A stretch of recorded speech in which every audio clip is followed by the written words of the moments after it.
In the mid-19th century, a priest named Gregor Mendel tended a garden in a Central European monastery. His experiments in that garden would one day revolutionize the study of heredity. Heredity is the passing on of physical characteristics from parents to offspring, rather. Mendel wondered why different pea plants had different characteristics. Some pea plants grew tall while others were short. Some plants produced green seeds while others had yellow seeds. Each different form of a characteristic, such as stem height or seed color, today we call a trait, or a different form of a characteristic, with stem height and seed color being examples. Mendel experimented with thousands of pea plants to understand the process of heredity. Today, Mendel's discoveries form the foundation of what we call genetics, which is the study of heredity. Mendel was curious. Why did pea plants have different characteristics? So he decided to run experiments. He decided to cross plants with contrasting traits. He started his experiments with true breeding, or purebred plants. A purebred is an offspring of many generations that have the same trait. For example, purebred short pea plants always came from short parent plants. In one experiment, Mendel crossed purebred tall plants with purebred short plants.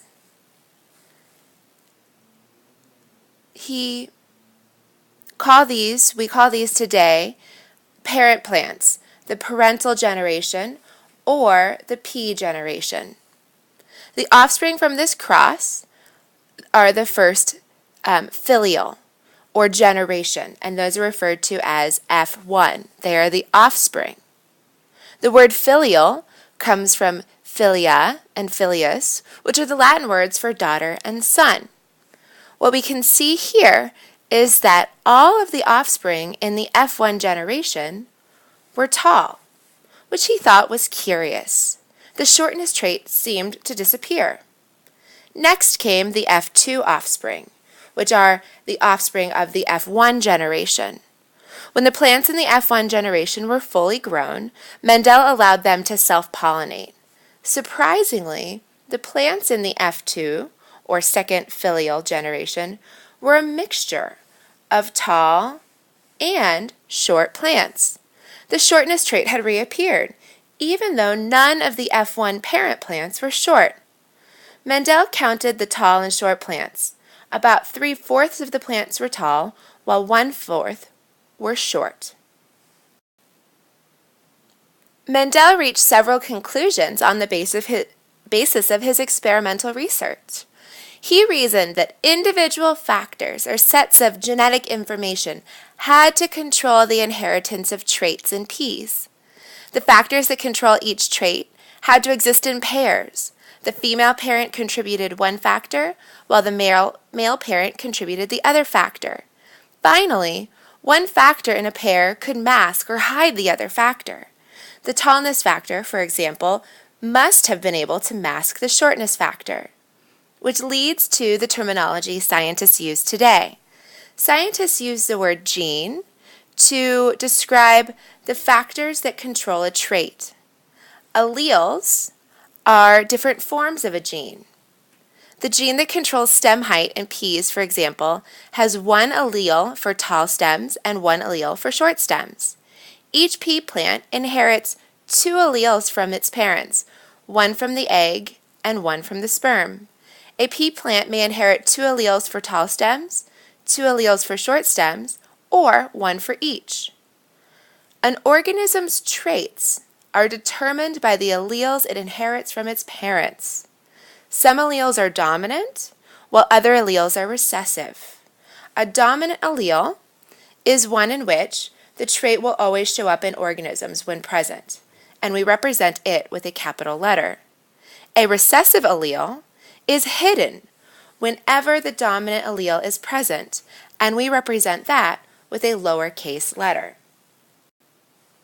This figure here represents all of the traits that Mendel experimented with his pea plants, and you can see the top traits are those controlled by the dominant allele, and you can see that the bottom traits are those controlled by a recessive allele. In Mendel's experiments, the purebred tall plants in the pea generation had 2 alleles for tall stems.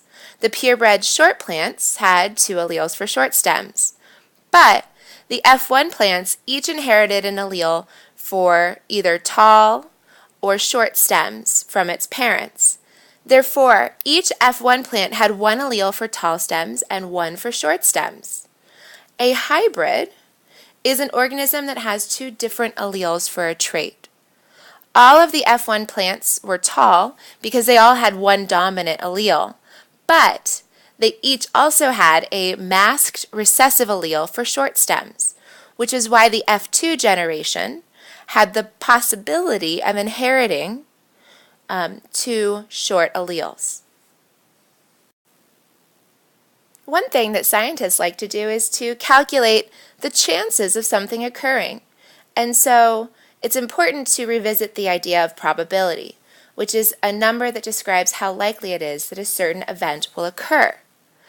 Geneticists use a special tool called a Punnett square to help them figure out how likely it is that the offspring will have certain traits. A Punnett square is a chart that shows all the possible combinations of alleles that can result from a specific genetic cross, but it only examines one specific trait. We always begin by drawing a box and dividing it into 4 squares, as you can see here. You write the male parent's alleles on the top and the female parent's alleles on the left side.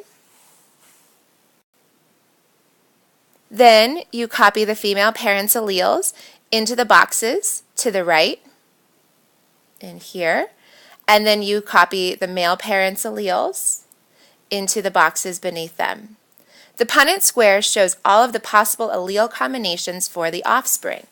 So for example, you can see here that we have a father on top, and he has 2 dominant alleles, which means that the 2 dominant alleles go there, and the mother has 2 recessive alleles, so they go there, and we copy all of their allele information, and you can see that it's a 100% chance that all of the offspring will have the dominant trait because they will all have the dominant allele, but they will also have one of the recessive alleles.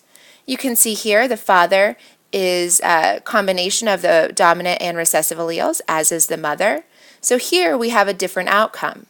Here we have 3 offspring that will express the dominant trait, but 1 will have 2 dominant, 2 will have 1 allele that is recessive, and 1 of the offspring will have the chance outcome of having the recessive trait. So in this particular case, the probability that the offspring will show the dominant trait is 75%, because 3 out of 4, and 25% that it will show the recessive trait. There are 2 terms that are very important that geneticists use often, and that is phenotype and genotype. An organism's phenotype is its physical appearance or its visible traits. For example, whether or not a person has blue eyes, or a certain color hair, or even their height. And in pea plants, looking at stem height. That's the phenotype. The genotype is an organism's genetic makeup, or the allele combinations. So if I'm telling you that T is dominant for brown eyes and lowercase t represents blue eyes being recessive, the genotype would be lowercase t, or recessive, and the phenotype, what it physically looks like, would be blue eyes. It's not as simple to figure out eye color as this. That's just an example.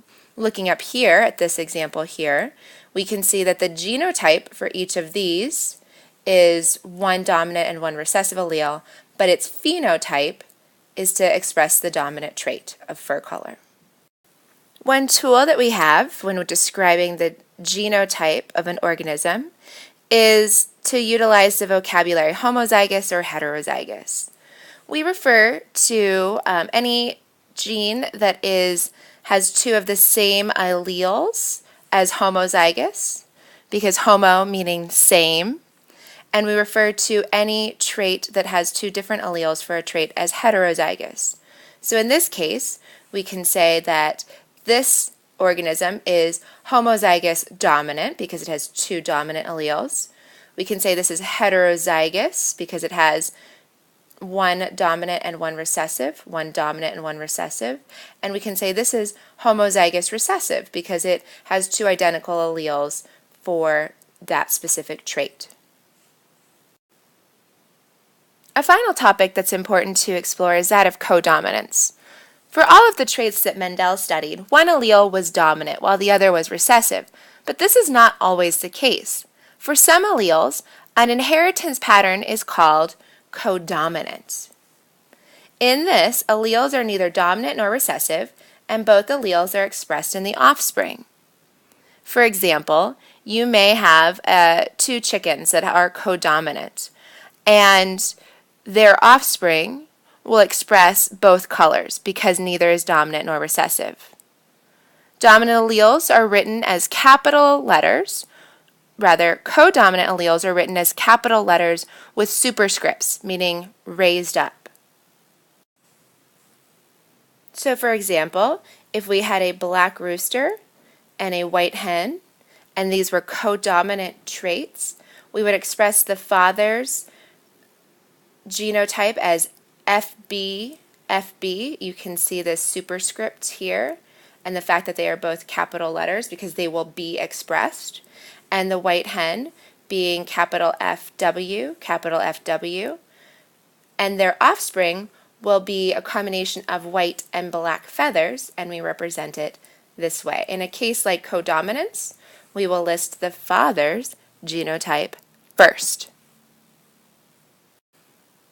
This means that the phenotype of these offspring will be black and white, and its genotype will be FB, FW, representing the codominance of this specific trait.